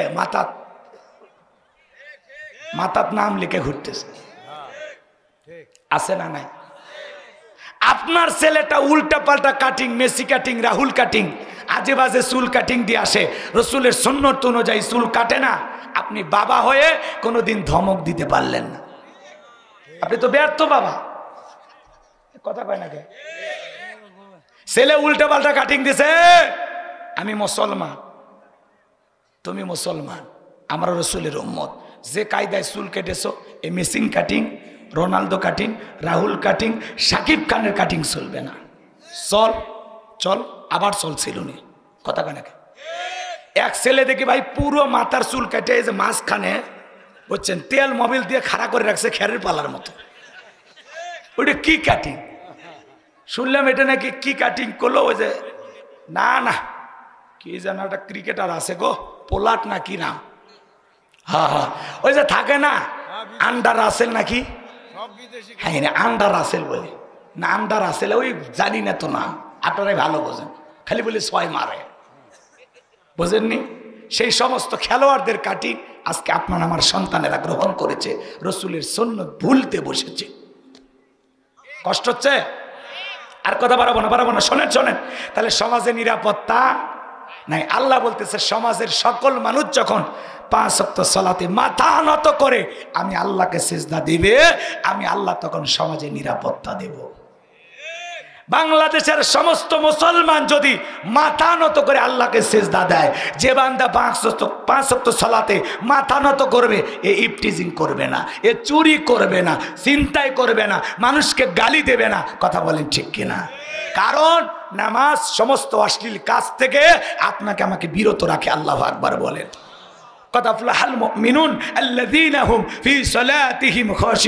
আল্লাহ বলেন অবশ্যই মুমিনরা সফল যারা নিজেদের সালাত বিনয়ের সহিত নম্রতার সহিত আল্লাহর ভয় নিয়ে আদায় করে। আল্লাহর ভয়ে 5 ওয়াক্ত সালাত মসজিদে গিয়ে কারা কারা আদায় করবেন 2 হাত তুলে দেখান। লিল্লাহি তাকবীর, লিল্লাহি তাকবীর। হাত নামান। আল্লাহ সবাইকে 5 ওয়াক্ত সালাত মসজিদে গিয়ে জামাতের সহিত আদায় করা তৌফিক দান করুন। জোরে বলুন আমিন। এইবার 2 নাম্বার ফাসল্লি লিরাব্বিকা ওয়ানহার। 1 নাম্বার হলো রবের উদ্দেশ্যে সালাত আদায় করো। 2 নাম্বার ওয়ানহার, কুরবানি করো। কুরবানি করা মানে খালি গরু ছাগল জবাই করা না, নিজের আমিত্বকে কুরবানি করা, অহংকারকে কুরবানি করা, নিজের ভিতরে থাকা পশু সুলভ আচরণকে কুরবানি করা, সময়কে কুরবানি করা, অর্থকে কুরবানি করা, এই যৌবনকালের সময়টাও কুরবানি করা। শোনেন শোনেন, খালি গরু ছাগলের নাম কুরবানি না, কুরবানি অনেক প্রকারের, অর্থের, জানের, মালের, সময়ের। কথা কি বুঝাইতে পারলাম? এবার শোনেন, আমরা যে কুরবানি করি ওয়ানহার, কুরবানি যে করি আমরা যেটা করি, 7 জন গরু ভাগে কেনে, 4 জন দড়ি ধরে টানে, পেছন থেকে 3 জন ঠেলে, যেই গরুর উপরে বয়স্ক ভাতা ওয়াজিব। এমন গরু রে ভাই হাড় সব দেখা যায়, ওগুলো গরু জবাই করলে গোস্ত টান দিবেন আবার পুকুর চলে যায়, ছাড়িয়ে দিলে আবার দাঁতের কাছে আসে, টানতেও ছেড়ে না। কথা কন আছে না নাই? এমন গরু হুজুর বলতেছে ভাই এই গরু জবাই করেন না, কুরবানি স্থান পর্যন্ত হাঁটে যাওয়ার শক্তি না, কোলত করে নিয়ে যাচ্ছে। হুজুর বলে ভাই এই গাড়ি জবাই করলে আল্লাহ কবুল করবে না। কয় হুজুর ওপরে হাত দেখা গেলেও ভিতরে গোস্ত সেট করা আছে, আছে না নাই? আল্লাহ কি বলেছেন? তাসুরুন নাযিরিন, চমৎকার গাবি জবাই করো, আকর্ষণীয়, হুষ্টপুষ্ট, দেখতে সুন্দর। কথা কয় না? যেমন তেমন গাবি জবাই করলে হবে না।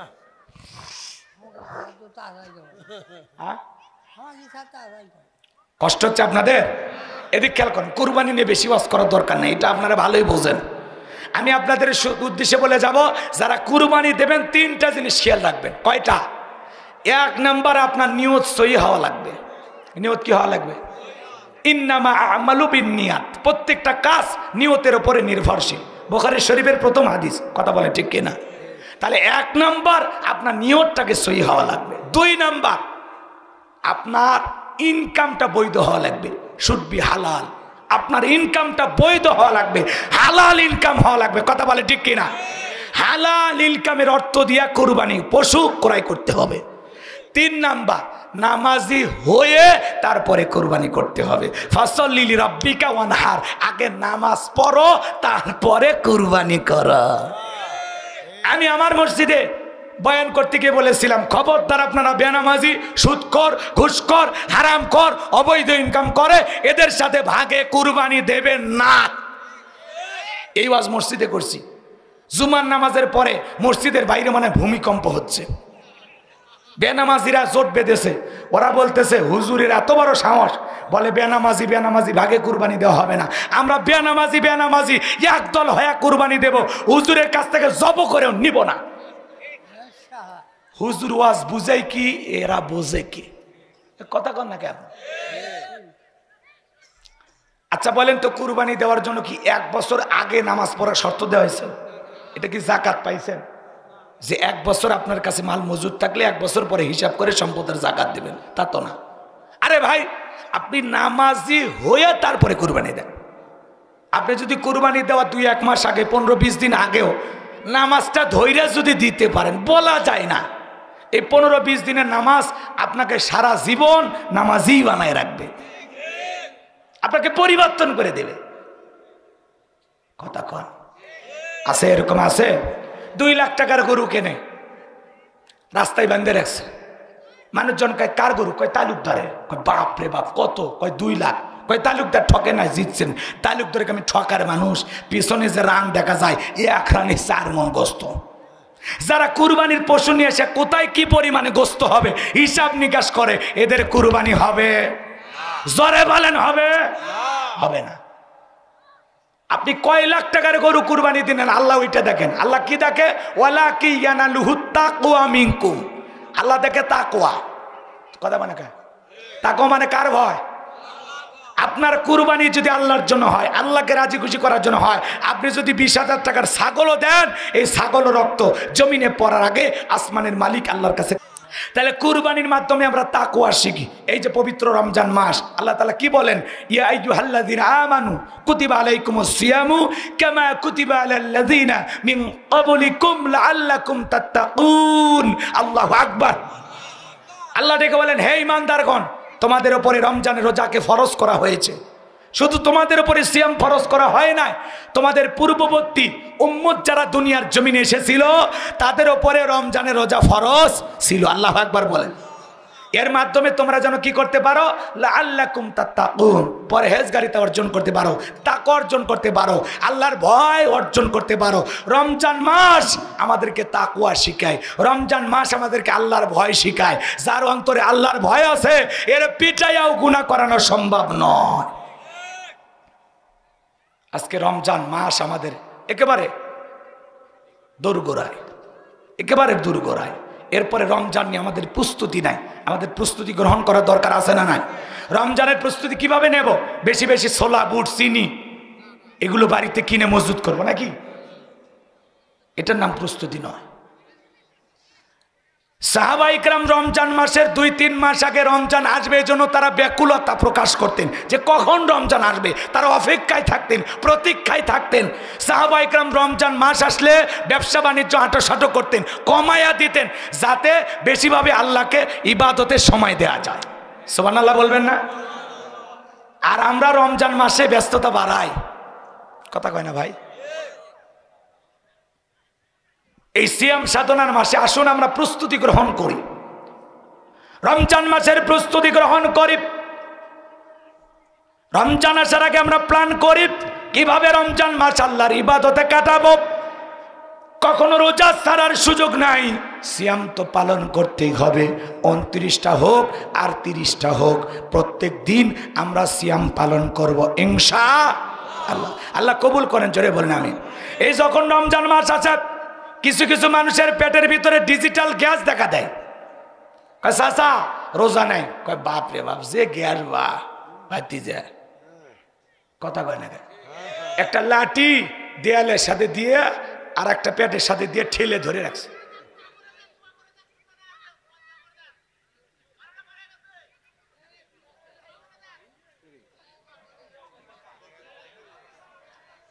আলহামদুলিল্লাহ, ওনাকে ধন্যবাদ। সবাই হাত তুলুন, আল্লাহুম্মা আমিন। রব্বানা যালামনা আনফুসানা ওয়া ইল্লাম দোয়া করবেন সত্যি।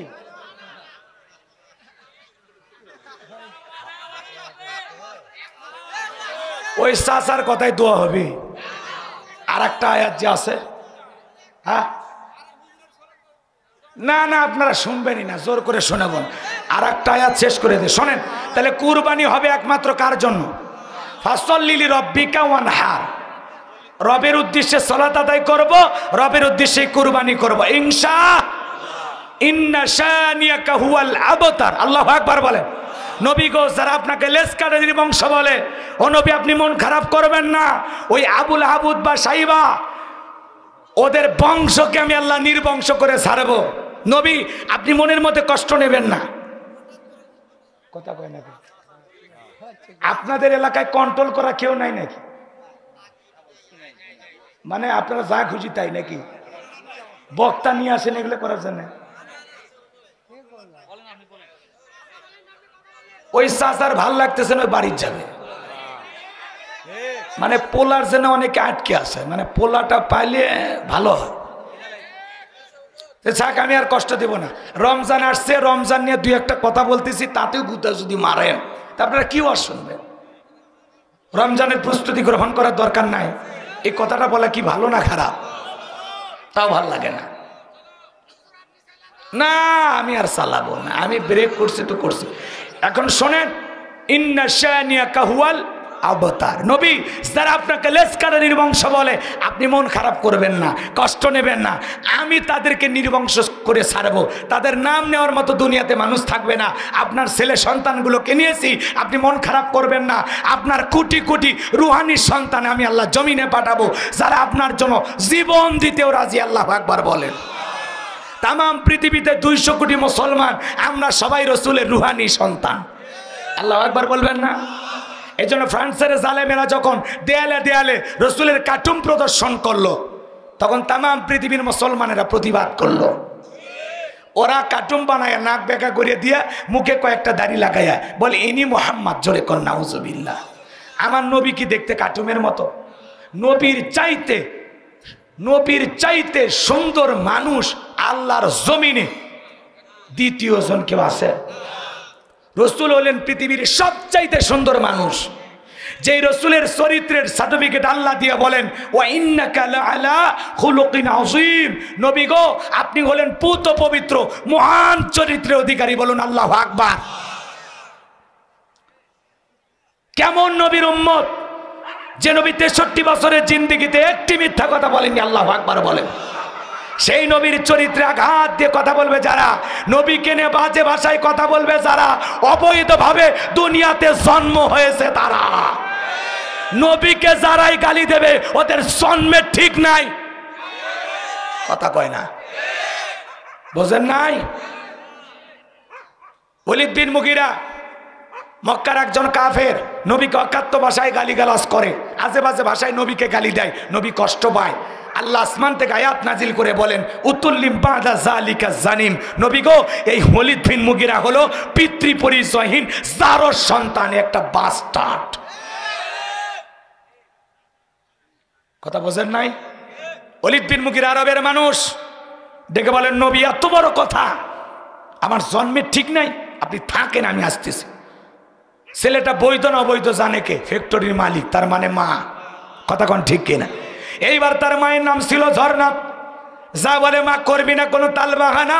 বিশ্বনবী আমাকে বলেছেন, উতুল্লিম বাদা জালিকা জানিম, আমি নাকি পিতৃ পরিচয়হীন জারজ সন্তান।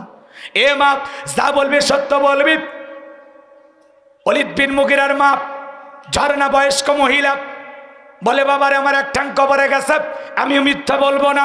আর মনে মনে ভাবতেছে, এত গোপন খবর নবী জানলো কেমনে? নবী তো জানতেন না, নবীকে জানিয়ে দিয়েছেন তিনি কে? এইবার ডেকে বলে, বাবারে তোর বাবা ব্যবসা বাণিজ্যের কাছে এতটাই ব্যস্ত ছিল, তোর বাবা ব্যবসা বোঝে, টাকা চেনে, তোর মায়ের মন বোঝে না। কথা বোঝেন নাই? কিছু লোক দেখেন না, এরকম আছে না? নাই, টাকার পিছনে পাগল, বউকে সময় দেয় না, আছে না? কিছু ছেলে পেলে যখন বিদেশে যায়, এলাকার দেবরের আইসা স্লোগান দেয়, ভাবি ভাইয়া তোমার বর, আমি যে দেবর, ভেবে দেখো ভাবি কার কত দাবি, ভাই গাছে মাল লসিয়াই, আমরা তো দেশে আছি, আছে না? নাই? মা বোন যারা আলোচনা শুনতেছেন, মা, দুইটা পুরুষ হইতে সাবধান, একটা দেবর আর একটা দুলে ভাই। এরা হলো মৃত্যু তুল্য, বিষাক্ত সাপের চাইতেও ভয়ঙ্কর। আমি আর কথা বলবো না, এই জন্য আপনাদের উদ্দেশ্যে বলে যাই, শোনেন, আজকে পারিবারিক ভাবে আমরা ইসলামকে ভুলতে বসেছি। আমাদের ঘরে পর্দা নাই। শাশুড়ি মায়ের মতো জামাই বাড়িতে আসছে, তার উচিত খাবারের প্লেট নিয়ে জামাইয়ের সামনে যাওয়া, কিন্তু এই শাশুড়িগুলো পাগলি, বোঝে না। প্লেটটা সাজাইয়া 14 বছরের 16 বছরের যুবতী মেয়েটাকে বলে, মা তোর দুলে ভাইকে খাবার দিয়ে আয়, শিয়ালের কাছে মুরগি পাঠাচ্ছে। আপনারাই বলেন, যুবতী এই শালি দুলা ভাইয়ের সাথে ওপেনে দেখা করা জায়েজ না হারাম? জায়েজ না হারাম?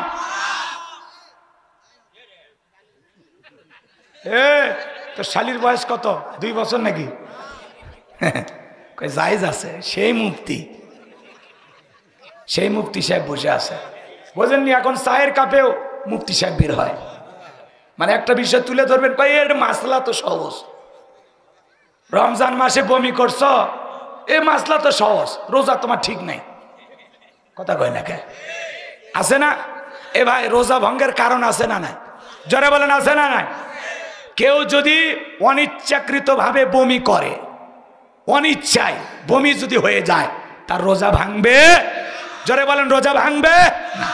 কিন্তু ইচ্ছাকৃত ভাবে বমি করলে রোজা নষ্ট হবে। রোজা ভঙ্গের কারণ আছে না নাই? বলেন তো, কেউ যদি ইচ্ছা করে খাবার খায়, রোজা থাকবে না ভাঙবে? জোরে বলেন। ইচ্ছা করে খাইলে রোজা ভেঙে যায়। কিন্তু মনের ভুলে যদি খায়, 1 গ্লাস পানি খায় ফেলেছে, এরপরে মনে হচ্ছে আমি না রোজা আছি, কোনো সমস্যা নাই, দুলা ভাই আপনার রোজা ঠিক আছে। কথা কয়। অনিচ্ছাকৃত ভাবে হঠাৎ করে 2-1 প্লেটে ভাত নিয়ে 2-1 গাছ খেয়ে ফেলে দিচ্ছেন, কোনো সমস্যা নাই, আপনার মনেই নাই যে আপনি রোজা আছেন। এই মনের ভুলে যে খাইছেন, পানি খান, বিস্কুট খান, ভাত খান, মনের ভুলে, সত্যিই যদি মনের ভুলে খেয়ে ফেলে দেন, আর হঠাৎ করে যদি মনে হয় যে আমি তো রোজা আছি, খাওয়া স্টপ, ব্যাস আপনার রোজা হবে। আল্লাহ কবুল করেন। জোরে বলেন আমি। আরেকটু জোরে বলেন আমি। আর ইচ্ছাকৃত ভাবে খাইলে রোজা হয়, অনিচ্ছাকৃত ভাবে বমি করলে রোজা হয়, কিন্তু ইচ্ছা করে বমি করলে রোজা হয়। কথা কয় না? পান করা, পানাহার থেকে, খাদ্যদ্রব্য থেকে, স্ত্রী সহবাস থেকে বিরত থাকার নামই তো রোজা, সিয়াম। কথা বলে ঠিক কিনা? রাসূলের এক সাহাবী, একটা হাদিস বলি, স্ত্রীর সাথে দিনের বেলায় রোজা থাকা অবস্থায় মেলামেশা হয়ে গেছে। এসে বলে, হুজুর আমি তো ধ্বংস হয়ে গেছি, আমি রোজা থাকা অবস্থা আমার বিবির সাথেই মেলামেশা করেছি, এখন আমার উপায়টা কি? রাসূল তখন বলতেছেন, এদিক খেয়াল করেন, তোমাকে কাফারা দিতে হবে। কি? তুমি 60 জন ব্যক্তিকে খাওয়াইবা, খানা খাওয়াবা। হুজুর আমার তো সে সামর্থ্য নাই। তাহলে 1 লাখ আরে 60টা রোজা পালন করবে। হুজুর তাও তো সম্ভব না। কথা কয় না কে? কথা কি বুঝতে পারছেন? তো রাসূল যখন এইভাবে কথাগুলো বলতেছেন, শেষ কথা বলে দিয়ে যায়, সাহাবী তখন ওখান থেকে চলে গেলেন। কিছুক্ষণ পরে একজন এক ঝুপড়ি খেজুর নিয়ে হুজুরের সামনে হাজির। তখন ওই ব্যক্তি আবার আসছে, হুজুর আমার বিষয় কি হলো? বিশ্বনবী তখন বলতেছে, এই ঝুপড়ির ভিতরে যে খেজুরগুলো আছে, এই খেজুরগুলো তুমি আল্লাহ রাস্তায় সদকা করে দাও, তাহলে তোমার এই ভুলের আল্লাহ ক্ষমা করে দেবেন। তখন বলতেছেন, হুজুর আমি কার কাছে দেব? আমি তো সবচেয়ে বড় গরিব। যেই বলেছে এটা খাওয়ার উপযুক্ত তো আমি গরিব। রাসূল হেসে দিয়েছেন, সুবহানাল্লাহ। রাসূল তখন বলতেছে, 1 লাখ আরে 60টা রোজাও রাখতে পারবা না, 60 জনকে খাওয়াইতেও পারবা না, আবার এটা তোমারে দান সদকা করতে বললাম, আবার তুমি বলতেছো হুজুর আমি সবচাইতে বড় গরিব, এটা আমি খাওয়ার উপযুক্ত, তো ঠিক আছে তুমি এটা খাও। সুবহানাল্লাহ। কোন এই জন্য কেউ যদি এদিক খেয়াল করেন, রোজা থাকা অবস্থায় ধূমপান করলেন, রোজা তো হবেই নাকি? কোন রোজা হবে না ভেঙে যাবে? রোজা থাকা অবস্থায় ধূমপান করলে রোজা হবে না। আর শোনেন, যদি কেউ ইচ্ছাকৃত ভাবে একটা রোজা ভেঙে ফেলে দেয়, তাকে রোজার কাজা আদায় করতে হবে। একটা কাজা তো আদায় করা লাগবে, সাথে আরো 60টা, তাহলে মোট 61টা। কথা কয় না? আর না হলে 60 জন ব্যক্তিকে খাওয়াইয়া দিতে হবে। আর না হলে আগের যুগে ছিল দাসকে আজাদ করা, মুক্ত করা, এটা তো আর এই জমানায় নাই। কথা বলেন না কেন? এই জন্য এই বিষয়গুলো লক্ষ্য রাখবেন, আমাদের দ্বারা ভুল করেও যেন একটা রোজা নষ্ট না হয়, কাজা যেন না হয়। আল্লাহ যেন আমাদের সবাইকে সিয়াম আল্লাহর ভয়ে পালন করার তৌফিক দান করেন। জোরে বলেন আমিন। আর একটু জোরে বলেন আমিন। কষ্ট হচ্ছে? রোজা থাকা অবস্থায় নাকে ড্রপ ব্যবহার করবেন না, তাহলে রোজা ভেঙে যাবে। কিন্তু রোজা থাকা অবস্থায় যদি আপনি কাউকে ব্লাড দেন, আবার ব্লাড গ্রহণ করেন, আপনার রোজা নষ্ট হবে না। আল্লাহু আকবার বলেন। অনেক কথা ছিল, আমার বলার ইচ্ছাও ছিল, যে আমি গুছিয়ে গুছিয়ে অনেকগুলো কথা আপনাদেরকে শোনাবো, কিন্তু এত কথা আপনারা শুনবেন না। তো রোজা কি কি কারণে ভেঙে যায় আমি কয়েকটি বললাম, আরও কয়েকটি কারণ ছিল, আজকে সময় না থাকার কারণে আমি আর সামনের দিকে এগাইলাম না। বক্তা শ্রোতা সবাইকে আল্লাহ পাক এ কথাগুলোর উপরে আমল করা তৌফিক দান করুন, সকলে বলুন আমিন। ওলীদ বিন মুগীরার মা বলতেছে, বাবা তোর বাড়ির তোর চাচা বাড়ির আশেপাশে ঘুরঘুর করতেছিল, যারে দিয়ে মনের বাসনা পূরণ করেছিলাম, যার ফলে তোর জন্ম হয়েছিল। নবী যে তত্ত্ব দিয়েছে সত্য, আসলে তোর বাপ তোকে জন্ম দেয় নাই, তোরে জন্ম দিয়েছে তোর চাচাই। কথা বলে ঠিক কিনা? এজন্য মনে রাখবেন, রসুলকে সে জামানায় গালি দিয়েছিল যারা, ওরা যেমন জারস সন্তান, আজকেও যারা বিশ্ব নবীকে নিয়ে কুরুচিপূর্ণ মন্তব্য করবে, বাজে ভাষায় গালি দেবে, মনে রাখবেন ওরাও হলো এই দুনিয়ার অবৈধ জারস সন্তান। নবীজির অপমানে যদি না কাঁদে তোমার মন, মুসলিম নয় তুমি মুনাফিক, নবীজির দুশ্মন। তুমি আমার বাপকে গালি দাও সহ্য করব, আমার মাকে গালি দাও সহ্য করব, আমার দলকে গালি দাও সহ্য করব, আমাকে গালি দাও সহ্য করব, কিন্তু বিশ্ব নবী হলেন আমাদের কলিজার টুকরা নবী। নবীকে নিয়ে যদি কোনো জালেম, কোনো নাস্তিক, কোনো বেঈমান আজে বাজে ভাষায় গালি দেয়, নবীকে সন্ত্রাস বলে, নারী লুবি বলে, ডাকাত বলে, আজে বাজে ভাষায় কুরুচিপূর্ণ মন্তব্য করে, ওই নাস্তিককে ধইরা আর বুকের উপরে চইরা জিহ্বার টান দিয়েছিলে কুকুরকে খাওয়াইতে কারা কারা যে দুই হাত তুলে দেখান। লিল্লাহি তাকবীর। নবীজির অপমান বরদাস্ত করা হবে, মেনে নেওয়া হবে। তাহলে পরিষ্কার কথা, নবীকে গালি দেবে যারা, অবৈধ জারস সন্তান তারা। এক কথায় নবীকে গালি দিলেই বুঝবেন ওর জন্মের ঠিক নাই। আল্লাহ পাক আজকের কথা থেকে বক্তা শ্রোতা সবাইকে আমল করার তৌফিক দান করুন। আখিরি দাওয়ানা আনিল হামদুলিল্লাহি রাব্বিল আলামিন। আরো যে কিছু কথা বাকি ছিল আমি আর সামনে না যাই, আল্লাহুম্মা আমিন। রব্বানা যালামনা আনফুসানা ওয়া ইল্লাম তাগফির লানা ওয়া তারহামনা লানাকুনান্না মিনাল খাসিরিন। হে রব্বুল আলামিন, রাজাপুর বঙ্গমাতা শেখ ফজিলাতুন নিসা হাফিজিয়া মাদ্রাসার মাঠ থেকে আজকের মাহফিলের সভাপতি জনাব আলহাজ মোহাম্মদ আব্দুল মজিদ আকন্দকে আল্লাহ কবুল করে নাও। জনাব মোহাম্মদ আমজাদ হোসেন সর্দারকে আল্লাহ কবুল করো। প্রধান অতিথি জনাব অ্যাডভোকেট ওমর ফারুক সুমন সাহেবকে আল্লাহ কবুল করেন। বিশেষ অতিথি জনাব আলহাজ ইঞ্জিনিয়ার মোহাম্মদ শাহজাহান আলীকে আল্লাহ কবুল করেন। সম্মানিত অতিথি বৃন্দ যাদের নাম আছে আল্লাহ কবুল করে নেন। আলোচনা করেছেন মাওলানা গোলাম মোস্তফা, মাওলানা মোহাম্মদ মেহেদি হাসান।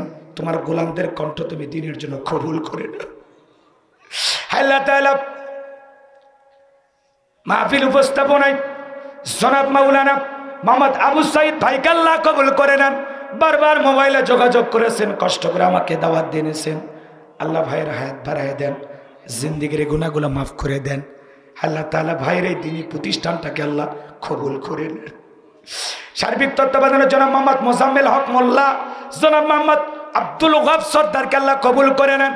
এছাড়াও নাম না জানা অনেক ভাইরা অক্লান্ত পরিশ্রম করেছেন আজকের জান্নাতের বাগান সাজাই দিকে, লাইটিং মাইটিং পোস্টার ব্যানার ডেকোরেটর ভাইরা সহ স্থানীয় নেতৃবৃন্দ স্বেচ্ছাসেবকের দায়িত্ব যারা পালন করেছেন, আল্লাহ সবাইকে দুনিয়া আখিরাতের উত্তম জাযা দান করেন।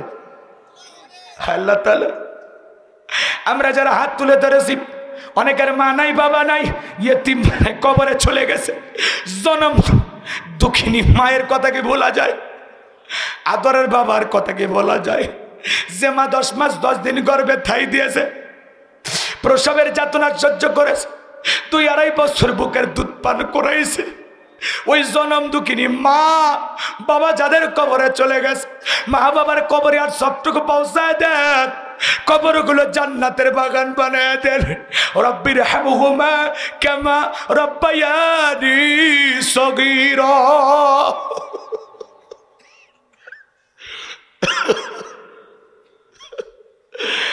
রব্বির হামহুমা কামা রব্বায়ানি সগীরা। পিতামাতা যাদের বেঁচে আছে, আল্লাহ পিতামাতার খেদমত করে তাদের মুখে হাসি ফুটায় জান্নাত অর্জন করার তৌফিক দিয়ে দাও। আত্মীয় স্বজন পাড়া প্রতিবেশী যারা কবরে চলে গেছে মাফ করে দেন। আল্লাহ রাজাপুর গ্রামে যত মানুষ মাটির নিচে শায়িত, আল্লাহ আল্লাহ আপনি সবাইকে মাফ করে দেন। সামনে রমজান মাস, আল্লাহ বেহেশতের দরজা খুলে খুলে দেবে, জাহান্নামের দরজা বন্ধ করবে। ইবলিস শয়তানকে সিগুলে আবদ্ধ করবে।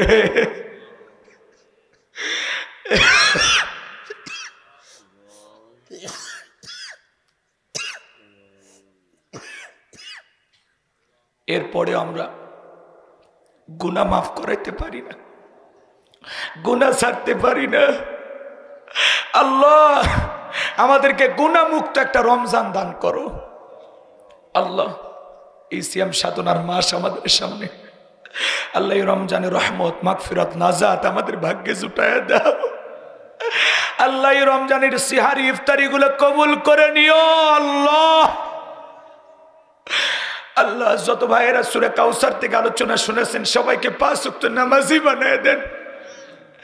আল্লাহ তোমার ইবাদতের মাধ্যমে সিরাতাল মুস্তাকিমের পথিক বানায় নেন, জান্নাতি মানুষ হিসেবে কবুল করে নেন।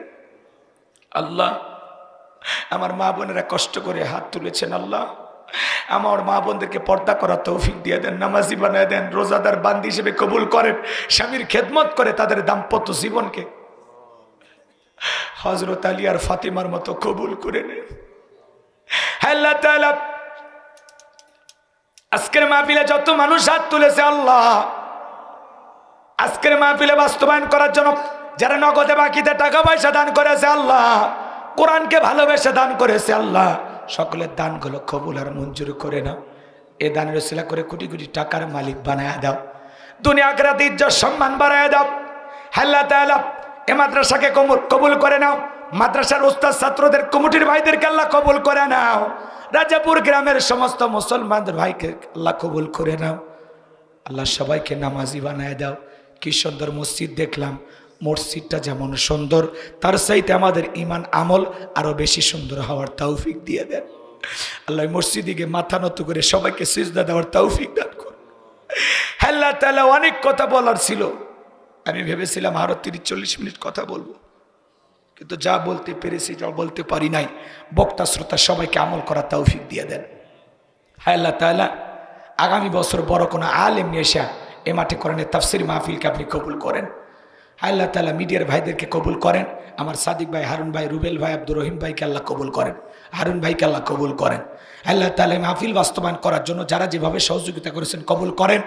আল্লাহ তাআলা রান্না বান্নার কাজে, পোলা রান্নার কাজে, তবারকের কাজে যারা যেভাবে কষ্ট করেছেন পরিশ্রম করেছেন সবাইকে দুনিয়া আখিরাতের উত্তম জাযা দান করেন। হায় রব্বুল আলামিন আমাদের জীবনে একটাবার খানায় কাবাই কবুল করে নিও, রসুলেরাও জাপাকে দাঁড়িয়ে সালাম দেওয়ার সুযোগ করে দিও। আল্লাহ গো তোমার কাছে দোয়া করি ফিলিস্তিনের মুসলমানদেরকে তুমি বিজয় দাও। আল্লাহ তাআলা পৃথিবীর নির্যাতিত অসহায় মাজলুম মুসলমানদেরকে তুমি হেফাজত করো। আল্লাহ তাআলা বাংলাদেশের মসজিদ মাদ্রাসা কবুল করো, হক্কানি উলামা ইকরামদের কবুল করো, এদেশকে আল্লাহ ইসলামের জন্য কবুল করে নাও। আমি গুনাহগার বগুড়া একটা মাদ্রাসা দিয়েছি, আমার মাদ্রাসায় 11 জন ইতিম বাচ্চা, 13 জন গরিব বাচ্চা, 50 জনের মতো ছাত্র যাদের থাকা খাওয়া চিকিৎসা পোশাক সম্পূর্ণ ফ্রি। আল্লাহ তাআলা আমার মাদ্রাসার ছাত্রদের তুমি কবুল করে নাও, ওস্তাদের কবুল করে নাও, মাদ্রাসার পাশাপাশি মসজিদ বানাবো, বড় কবরস্থান বানাবো, তোমার গোলামের স্বপ্নগুলো তুমি পূরণ করে দিও। আল্লাহ আমার মাদ্রাসার মাহফিল 21শে মার্চ, আল্লাহ আমার মাদ্রাসার মাহফিলকে তুমি কবুল করে নাও। আল্লাহ তাআলা দূর দূরান্ত থেকে যত ভাইয়েরা মা বোনেরা কষ্ট করে কোরআন শোনার জন্য ছুটে এসেছেন সবাইকে নিরাপদে বাড়ি পর্যন্ত পৌঁছার তৌফিক দান করুন, সবাইকে আপনার রহমতের চাদরে আবৃত করুন। জীবনে কোনোদিন নওগাঁর মুসলমানের সাথে আর যদি দেখা না হয় এই মুখগুলো জান্নাতের সিঁড়িতে পরিচয় করায় দিও। আল্লাহ আল্লাহ এই মুখগুলো জান্নাতের সিঁড়িতে পরিচয় করায় দিও। আল্লাহ তাআলা এই মসজিদ কমিটি মাদ্রাসা কমিটিকে কবুল করে না। আজকে মুরব্বী বাবাজিরা যারা দান করেছেন এই দানগুলো কবুল করে নেন। সুবহানা রাব্বিকা রাব্বিল ইজ্জাতি আম্মা ইয়াসিফুন ওয়া সালামুন আলাল মুরসালিন ওয়ালহামদুলিল্লাহি রাব্বিল আলামিন। আমাদের জানা অজানা ছোট বড় গোপন প্রকাশের তামাম জিন্দেগির গুনাহগুলো মাফ করে দাও। আল্লাহ তুমি গাফফার, আমরা গুনাহগার, তুমি মনিব, আমরা সবাই তোমার গোলাম। আল্লাহ তুমি যদি মাফ না করো আমরা কার কাছে যাব? আল্লাহ আমাদের সকলের তামাম জিন্দেগির গুনাহগুলো মাফ করে দাও। আল্লাহ আমাদের সকলের তামাম জিন্দেগির গুনাহগুলো মাফ করে দাও।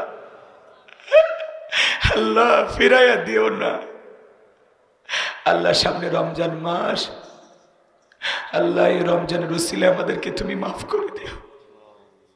রমজানের কিয়ামুল লাইল সিয়ামুল লাইল দুইটাই যেন আপনার জন্য হয়। আল্লাহ আপনি কবুল করুন। আল্লাহ সবাইকে তারাবির সালাত সঠিকভাবে আদায় করার তৌফিক দান করুন। আল্লাহ তোমাকে রাজি খুশি করার জন্য আমাদের জিন্দেগির বাকি দিনগুলো ইবাদত করে কাটানোর তৌফিক দান করুন। কোরআন সুন্নাহর হেদায়েতের আলো দিয়ে অন্তরগুলো আলোকিত করুন। সূরা কাউসারে যে তাফসীর যে আলোচনা হয়েছে, বক্তা শ্রোতা সবাইকে বাস্তব জীবনে কথাগুলো আমল করার তৌফিক দান করুন। আল্লাহ ওই কঠিন জাহান্নামের আগুন থেকে আমাদের মুক্তি দাও। রব্বানা সরিফান্না আযাবা জাহান্নাম ইন্না আযাবাহা কানা গরামা। রব্বানা আতিনা ফিদ দুনিয়া হাসানাতাও ওয়া ফিল আখিরাতি হাসানাতাও ওয়া কিনা আযাবান নার। আল্লাহ তাআলা, আমি অনেকটা জোর করে কিছু আলোচনা করেছি। আল্লাহ জানি না তোমার গোলামীরা মন খারাপ করেছে কিনা। আল্লাহ যা আমলের কথা বলেছি আমল করার তৌফিক দান করুন। যা ভুল কিছু বলেছি তোমার বান্দাদের স্মৃতি থেকে তা মুছে ফেলুন। আল্লাহ তাআলা যখন মৃত্যু হবে, মৃত্যুর সময় যখন উপস্থিত হয়ে যাবে, যে মাসে মরণ দিবা মাসটা যেন রমজান মাস হয়, যেই দিনে মরণ দিবা দিনটা যেন জুমার দিন হয়। নামাজের সেজদারত অবস্থায় মৃত্যু দিও, কোরআন পড়তে পড়তে মৃত্যু দিও, ইসলামকে প্রতিষ্ঠিত করার লক্ষ্যে রাজপথে জীবনটা বিলানোর তৌফিক দিও। যখন মৃত্যুর সময় চলে আসবে, দয়ার নবীর চাঁদ মুখখানা দেখতে দেখতে জবানে জারি করে দিও লা ইলাহা ইল্লাল্লাহু মুহাম্মাদুর রাসূলুল্লাহ।